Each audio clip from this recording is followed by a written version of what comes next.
로마서 3장 1절에서 8절 말씀을 통해서 다 죄 아래에 있다는 제목으로 하나님의 말씀을 함께 나누겠습니다.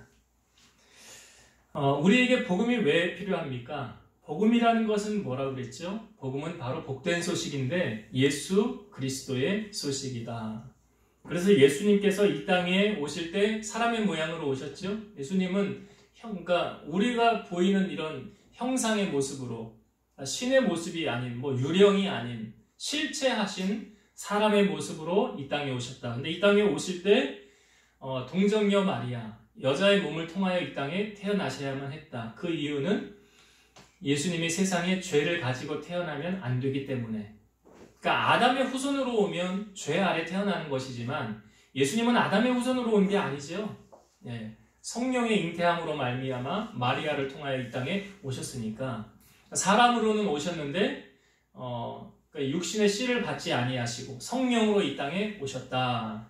그러니까 예수님은 죄 없이 이 땅에 오셔야만 했다는 거죠. 그래서 죄 없으신 예수님께서 우리를 위하여 고난받으시고 십자가 지셨죠. 고난받으시고 죽으셨어요. 이사야서 말씀에도 보면 그가 찔림은 우리의 허물 때문이고 그가 상함은 우리의 죄악 때문이라. 그가 징계를 받음으로 우리가 평화를 누리고 그가 채찍에 맞음으로 우리가 나음을 얻었도다. 그러니까 예수님이 고난받으심으로 우리가 자유해졌고 죄에서 해방되어졌다. 그래서 예수님이 고난당하시고 십자가를 지셔야만 했다는 거죠. 그래서 예수님이 십자가 지시고 그것으로 끝이 났느냐? 아니죠. 죽으셨지만 사흘 만에 부활하셔서 제자들에게 보이시고 사도 바울은 말하기를 만삭되지 못하여 난 자 내게도 보이시고 500여 형제에게 일시에 보이시고 그리고 나중에 40일을 계시다가 하늘로 승천하여 올라가셨더라. 그게 사도행전 1장에 기록되어져 있죠. 그 옆에 천사가 말하기를 너희가 본 예수는 너희가 본 그대로 다시 오실 것이니라. 그래서 주님께서 올라가셨어요. 그것을 바라본 사람 있죠. 스데반이 영안이 열려 보니까 하나님 보좌 우편에 주님이 서서 스데반 맞을 준비하고 계셨잖아요. 거기 스데반이 주님을 보았고요. 그리고 나중에 장차 주님이 오시는데 어떻게 오신대요? 구름 타고 다시 나팔 불고 오실 것이니라. 그래서 우리가 슬기로운 다섯처녀처럼 기름등불 준비하고 주님 맞을 길을 준비해야 된다고 그랬죠. 그래서 구원의 완성은 주님이 다시 이 땅에 재림하면 그때 이제 모든 구원이 완성되어지는 거예요. 그러니까 이 복음이 이거라는 것을 우리가 이걸 잘 알고 우리 가슴에 새기고 신앙생활을 해야 되는 거죠. 그래서 다른 방법으로는 구원을 받을 수 없다. 오직 왜? 죄를 해결해 주기 위해 이 땅에 오신 분은 딱 한 분밖에 없다는 거예요. 그분이 예수님이기 때문에 예수님을 믿어야만 구원받을 수 있다라는 것을 꼭 알고 신앙생활을 해야 됩니다. 로마서 우리가 3장을 보는데요. 1장에 관해서는 사실 이방인의 죄악들을 거론하였고 2장에서는 유대인들의 죄악을 거론했어요. 그래서 제가 유대인을 말할 때 이렇게 비유적인 표현을 드렸죠. 그냥 단지 유대인이 아니라 교회 다니는 사람을 적용하면 그냥 유대인이다. 그렇게 해서 적용해서 우리가 저번 주에 유대인 이 말씀을 함께 나누었습니다. 그리고 오늘 3장은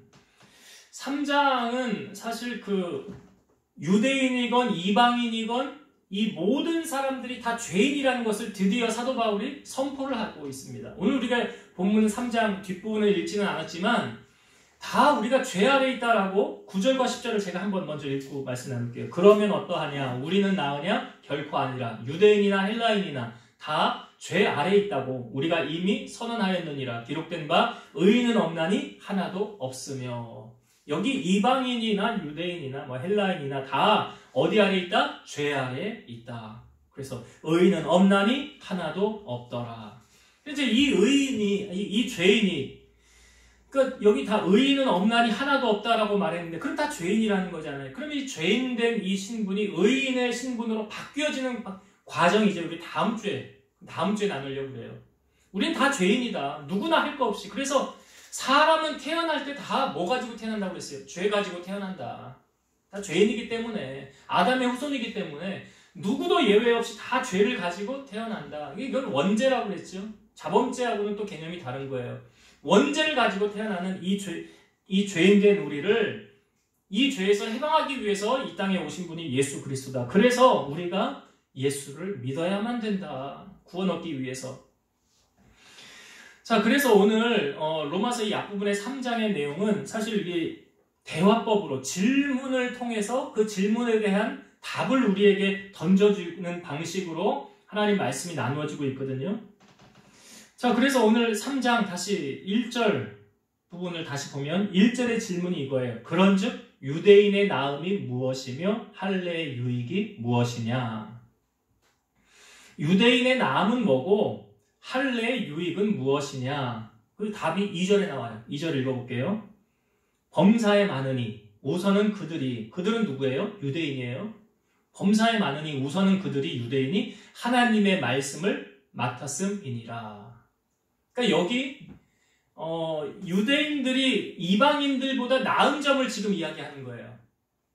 뭐래요? 여기 성경에 보면 범사에 많으니 그러니까 자랑할 게 많다는 거 아닙니까? 자랑할 게 많은데 우선은 먼저 이야기하는 것은 그들이 하나님의 말씀을 맡았음이니라. 여기 하나님의 말씀을 맡았다. 무슨 근거로 이 말씀을 하는 걸까요? 유대인들이 하나님의 말씀을 맡았다. 그러니까 하나님께서 저들에게 말씀을 맡겨주셨다 이거잖아요. 말씀을 맡겨주셨다. 사실 이거 틀린 말은 아니죠. 맞는 말이죠. 그러니까 하나님의 말씀 여기 표현을 하고 있는데 구약의 전체적인 말씀을 유대인들에게 하나님이 주었다라고 인정을 하는 거예요. 구약의 말씀. 그러니까 유대인들은 아직도 이런 사상을 갖고 있어. 뭐냐면 메시아가 왔대요, 안 왔대요? 아직 안 왔대. 우리는 다 아는데 예수 그리스도 이 땅에 오신 메시아 그분이 우리를 위해 십자가 지고 죽으시고 다시 오신다는 거 우리 아는데 유대인들은 그걸 믿지 않는데 마태복음 마지막 장에 보면 왜 이들이 믿지 아니하게 되었는가? 그 마태복음 마지막 장에 이렇게 나와요. 그 예수의 시체를 그 누가 이제 뭐 팔았다, 숨겼다 이런 식으로 성경을 왜곡해서 유대인들에게 전하게 돼요. 예수님 부활한 걸 인정하지 않게 됩니다. 그 마태복음 마지막 장을 뭐 시간이 되면 보세요. 거기 그렇게 나와 있어요. 그러니까 유대인들은 아직 그걸 그렇게 믿는 거예요. 예수님 부활했다라고 믿지 않아요. 그러니까 돈을 주고 매수해서 이 잘못된 진리를 전함으로 유대인들은 아직 그렇게 알고 있다는 거죠. 그러니까 지금 여기 유대인들이 자기들은 하나님의 말씀을 맡았대요. 우리가 수요 예배 때도 말씀을 나누었는데 유대인들은 자기들이 굉장한 프라이드가 있다고 그랬잖아요. 긍지가 있다고 그랬잖아요. 그것이 무엇입니까? 자기들은 선민이라는 거예요. 하나님의 선택된 백성. 우리는 이방인들과 달리 하나님의 선택을 받은 백성이다. 하나님 선택을 받은 백성이다. 그리고 우리에게는 하나님께서 성전을 주셨다. 성전은 하나님의 임재인데 그 임재하는 그 성전을 우리에게 주셔서 그곳에서 우리를 만나주신다. 그리고 유대인들은 또 하나님의 말씀을 오늘 말씀처럼 하나님의 말씀을 우리에게 맡기셨다. 이 결정적인 사건이 무엇입니까? 모세가 시내산에 올라갔을 때 돌판에다가 하나님이 돌에다 직접 글자를 새겨서 주었잖아요. 그리고 유대인들은 메시아가 어디를 통해서 오신다고 합니까? 유대인을 통해서. 그러니까 우리는 알지만 예수님이 유대인을 통하여 오셨지만 그러니까 유대인에게는 이런 특권이 있다. 오늘 말씀에도 우리에게는 하나님의 말씀을 맡았다. 여기 범사에 많다고 하는데 뒷부분에 보면 유대인들의 이 하나님께서 양자됨도 있고 하나님을 예배함도 있고 여러 가지 또 나중에 뒷부분에 보면 또 나누겠습니다. 그때 좀 더 자세하게 나누고요. 그러니까 이런 특징이 우리에게는 이런 하나님의 특권의식이 있다 라고 유대인들이 지금 말을 하고 있는 거예요. 그리고 또 유대인들이 오늘 또 그 다음에 질문하는 내용이 뭐냐면 자 3절을 한번 보겠습니다. 3절 자 어떤 이들이 믿지 아니하였으면 어찌하려. 여기 어떤 이들은 유대인을 말하는 거예요. 유대인들이 믿지 아니하였으면 어찌하리요. 그 믿지 아니함이 하나님의 미쁘심을 패하겠느냐.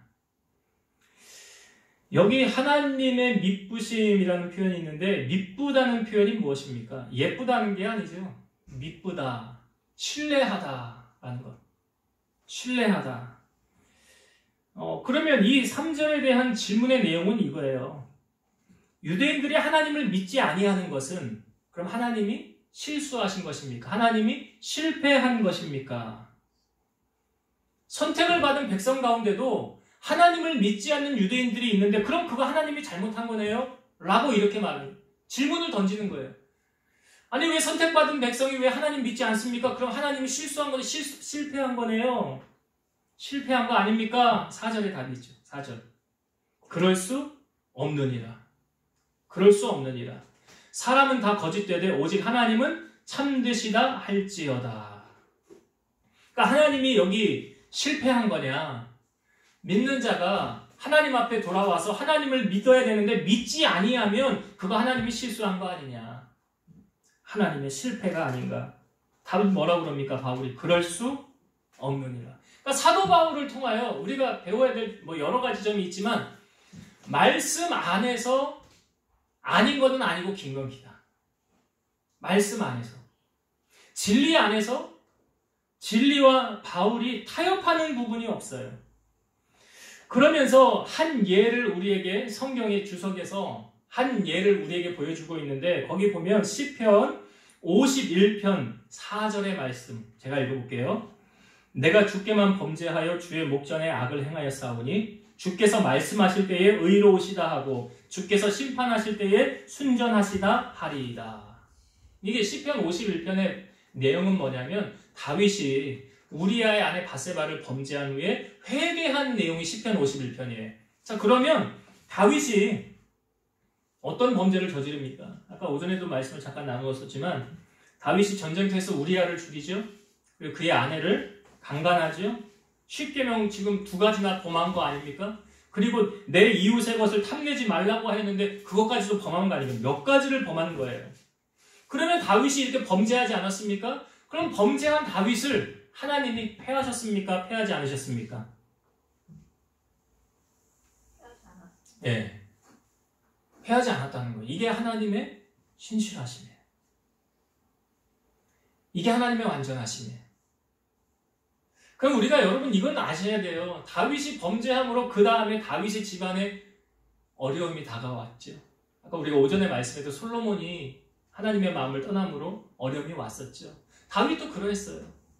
다윗이 아들이 반역을 일으키고 집안에 자녀들끼리 칼부림 나고 강간 사건이 있었고 뭐 도망자의 신세로 도망을 가고 뭐 자기가 도망갈 때 그 후궁들 다 내비두고 갔는데 압살롬이 들어와가지고 그 후궁들 다 덮치고 네? 그런 사건이 다윗의 인생에 있었다고요.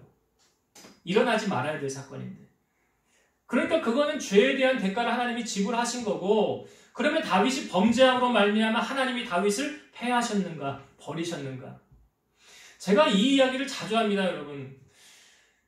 하나님이 먼저 우리를 포기하신 적이 있어요? 없어요? 그러니까 인간이 하나님을 먼저 배신하는 경우는 있어요.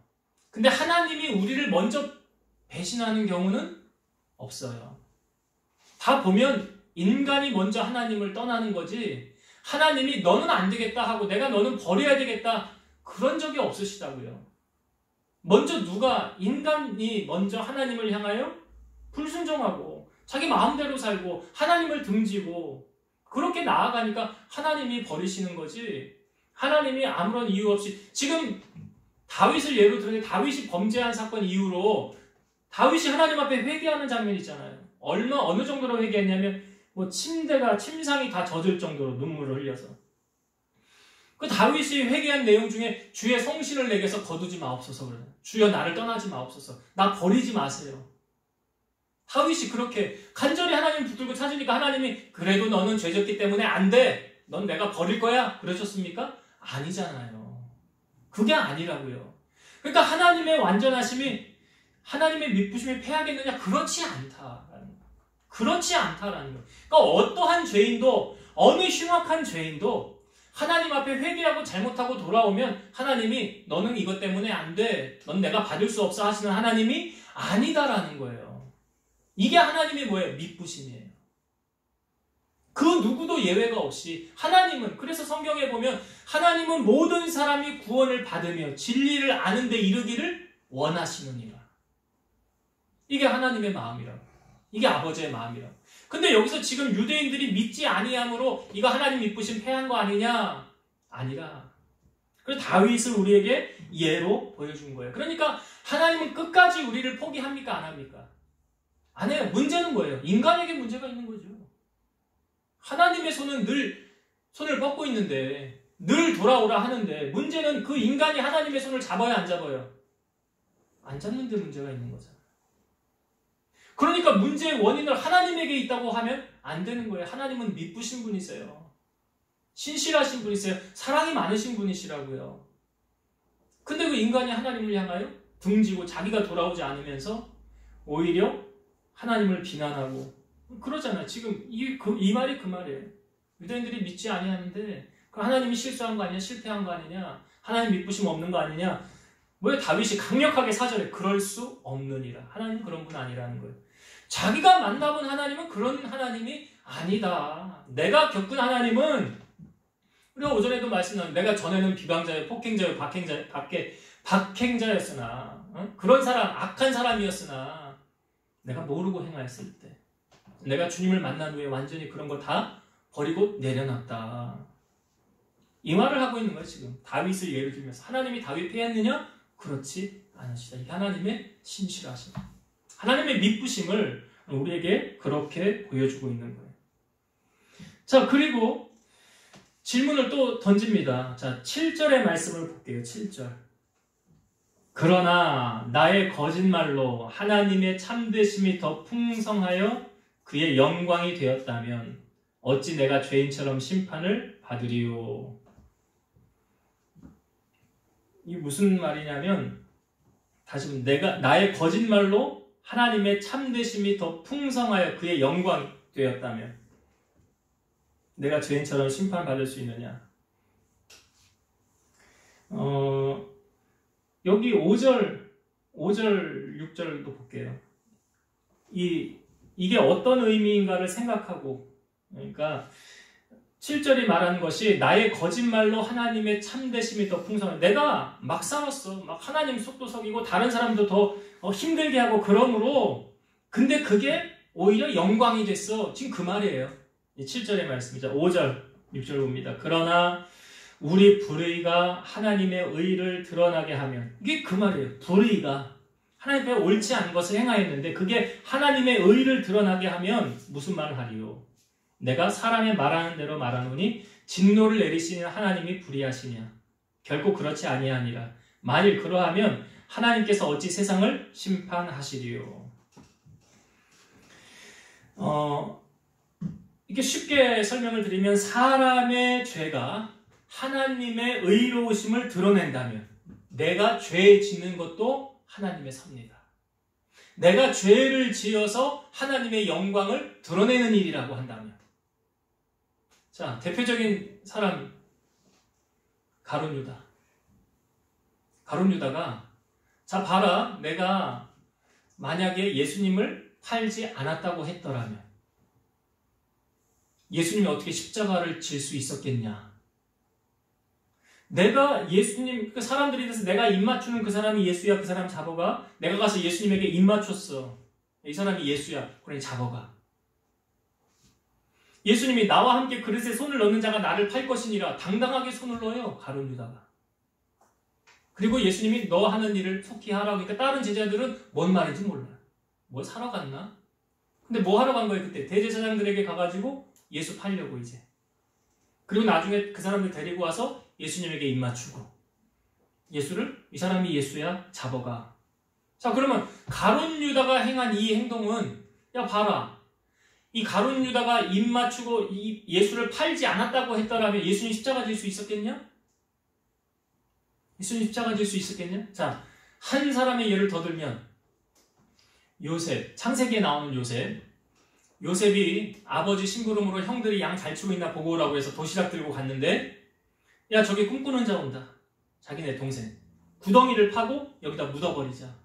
구덩이에 넣었어요. 그리고 요셉이 가지고 온 도시락을 먹으면서 야 얘 죽여서 뭐하냐. 그냥 애국으로 팔아버리자. 노예로 팔아버리자.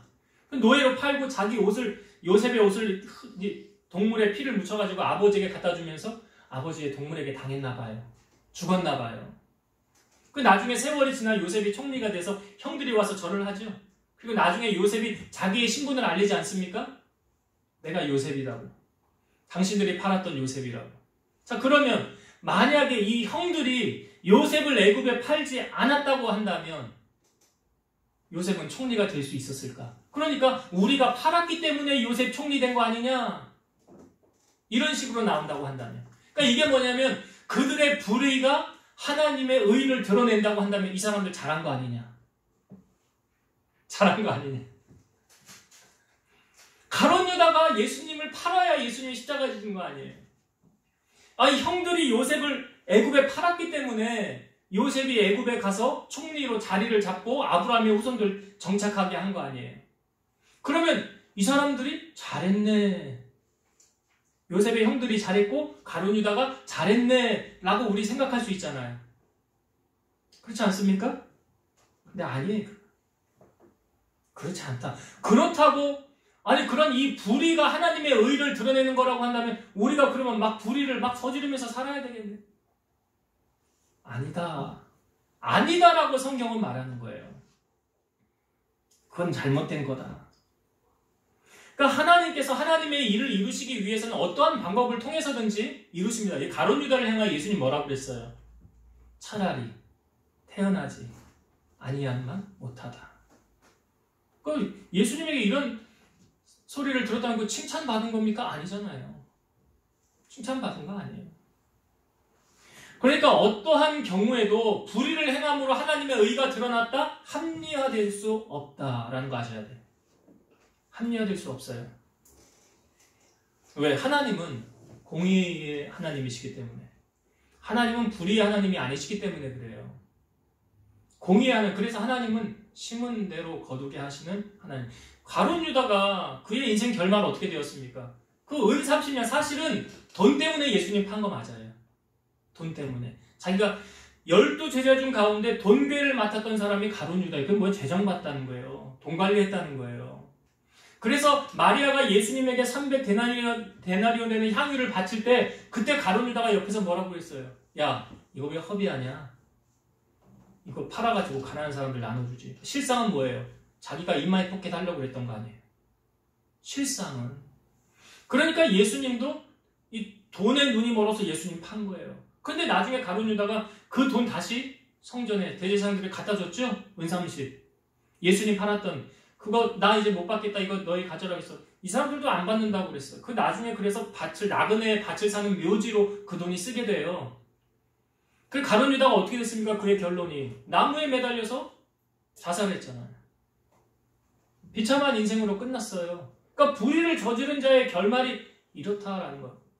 하나님은 공의의 하나님이시지. 또 선을 행함으로 하나님이 영광 드러나길 원하시는 거지. 악을 행함으로, 나쁜 짓을 행함으로 이것도 하나님이 영광 받으셨네. 천만의 말씀. 그런 하나님이 아니다라는 걸 아셔야 돼요. 어떠한 경우든지 악을 행하는 것은 성경에 뭐라고 그래요? 악은 모양이라도 버려라. 악에게 지지 말고 선으로 악을 이기라. 죄악하고는 타협하는 게 아니다. 그걸 지금 이야기하고 있는 거예요, 바울이. 그래서 이런 형태에 있는 이 땅에 있는 모든 사람들, 유대인들 바라보면서 그러면 이제 우리는 낫냐? 이 사람들이랑 이렇게 비교를 다 해봤을 때 우리는 어떠냐? 그게 이제 9절부터 쭉 나오는 내용이 있거든요. 9절 한번 봅시다. 아까 제가 봤는데 그러면 어떠하냐? 우리는 나으냐? 결코 아니라. 유대인이나 헬라인이나 다 죄 아래에 있다고 우리가 이미 선언하였느니라. 그러니까 우리는 저 사람들보다 더 나은 것 아니냐라고 말할 때 뭐래요? 답이 결코 아니라. 결코 아니라. 여기 9절부터 18절까지 내용을 통하여 볼 때 그럼 결코 아니다라는 건 뭐예요? 우리도 다 죄인이라는 거예요. 우리도 다 죄인이다. 그래서 의인은 없나니 하나도 없다. 깨닫는 자도 없고 하나님을 찾는 자도 없다. 선을 행하는 자도 없다. 그러면 역으로 말하면 다 죄인뿐이다 라는 거잖아요. 그런데 이 죄인임을 증명하는 우리가 죄인임을 증명하는 두 가지가 여기 이 단락에 소개되고 있는데 첫 번째가 뭐냐면 13절 14절 보겠습니다. 13절 14절 그들의 목구멍은 열린 무덤이요 그 혀로는 속임을 일삼으며 그 입술에는 독사의 독이 있고 그 입에는 저주와 악독이 가득하고. 이게 뭐에 관한 내용 같습니까? 목구멍은 열린 무덤이고 그 혀로는 속임을 일삼고 그 입술에는 독사의 독이 있고 그 입에는 저주와 악독이 가득하고. 입에서 나오는 게 뭐예요? 입에서 나오는 게 뭐예요? 말이잖아요. 우리가 죄인임을 증거하는 첫 번째 한 가지가 뭐냐면 말이에요. 말이에요. 여기 성경은 말하기를 그들의 목구멍은 열린 무덤이라. 이스라엘은 무덤인지 아닌지 이걸 이렇게 덮어놓기 때문에 잘 모르는데 이 무덤 문을 열어놓으면 그 나사로가 죽었을 때 마르다에게 무덤 문을 열어라 그랬더니 뭐라 그래요? 죽은 지가 나흘이 되었으며 벌써 시체가 썩는 냄새가 납니다. 그러니까 무덤이 열려 있으면 어떻게 되는 거예요? 시체가 썩는 냄새가 나는 거예요. 그런데 여기 말하기를 뭐라 그래요? 저희 목구멍은 열린 무덤이다.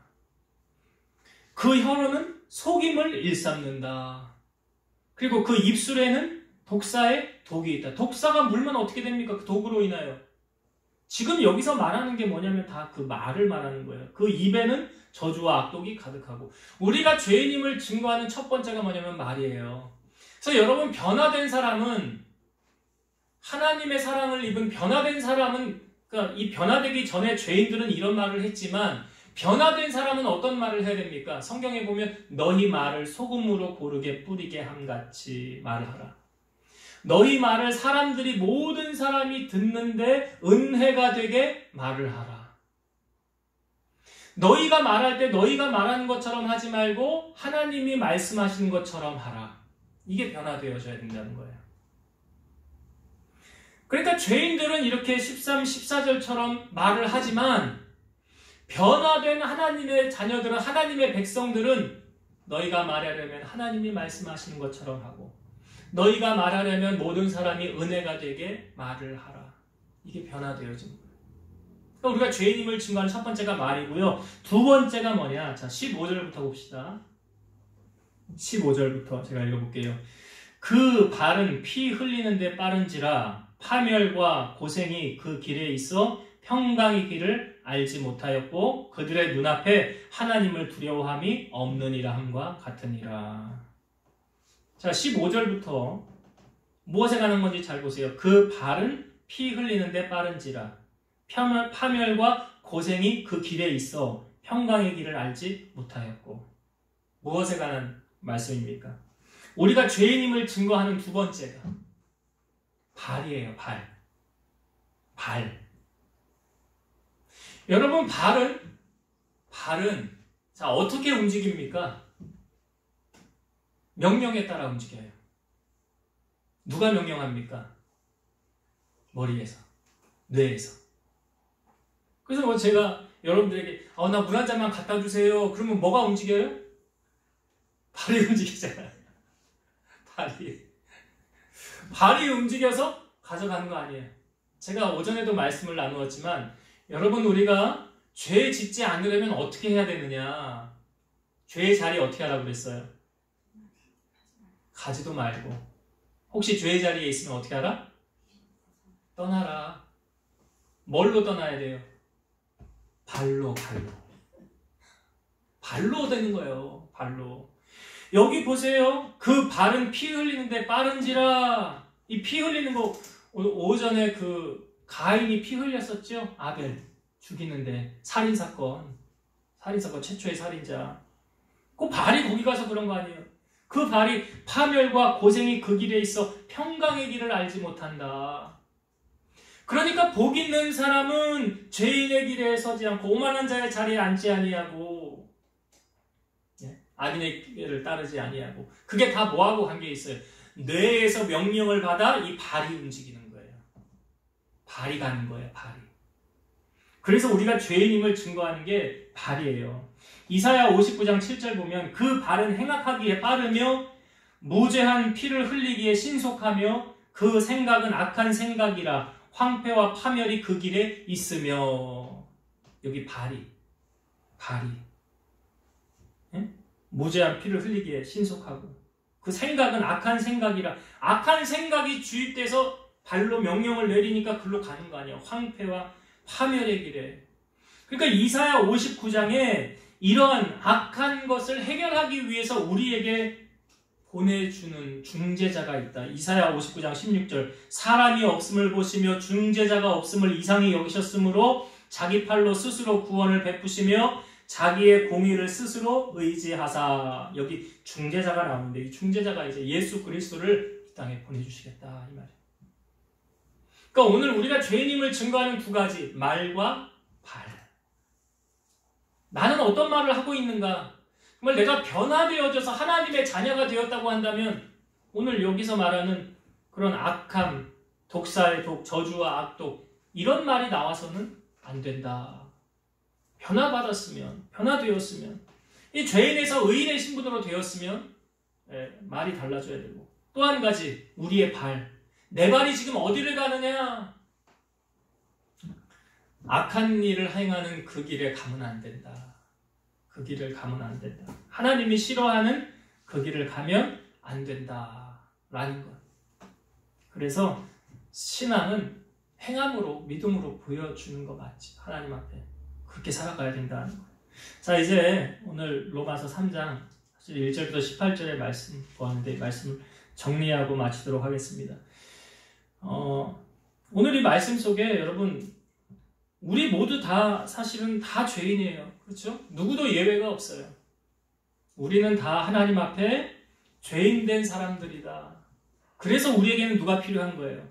예수 그리스도가 필요하다. 그 죄에 대해서 지금 우리 유대인은 낫지 않느냐, 그리고 우리는 의롭다 하지 않느냐, 하나님은 죄 지은 사람 패하는 거 아니냐, 지금 다 그런 이야기죠.